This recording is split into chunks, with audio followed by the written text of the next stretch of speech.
Hello everyone. చాలామంది నేను మాట్లాడుతుంటే అదే వాయిస్ కొంచెం గట్టిగా మాట్లాడని చెప్పేసి చాలామంది అడుగుతున్నారు. అందుకోసమనే మన ట్రావెల్ ఎక్స్పీ ఆయితే గారు సజెస్ట్ చేశారు. నేను కూడా మీలాగే రివ్యూస్ చూసే తీసుకున్నాను యూట్యూబ్లో.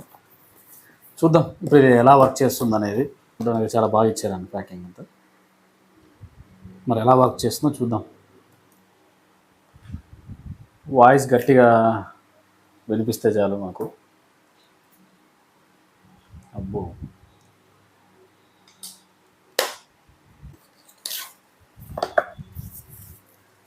డీజే అనే బ్రాండ్తో తీసుకున్నాం మనం. మిగతా ఇంకొక బ్రాండ్ ఉంది కానీ ఎందుకో ఇది చూద్దాం, ఇది బాగుందన్నారు, సరే చూద్దాం అని చెప్పి దీన్ని చూశాను. చూద్దాం ఇప్పటి నుంచి వాయిస్ గట్టిగా వస్తుందా, ఇంకా క్లారిటీ వస్తుందా, పక్కన డిస్టర్బెన్స్ వస్తుందా చూద్దాం. దాదాపు నియర్లీ 30,000 అయితే పడింది.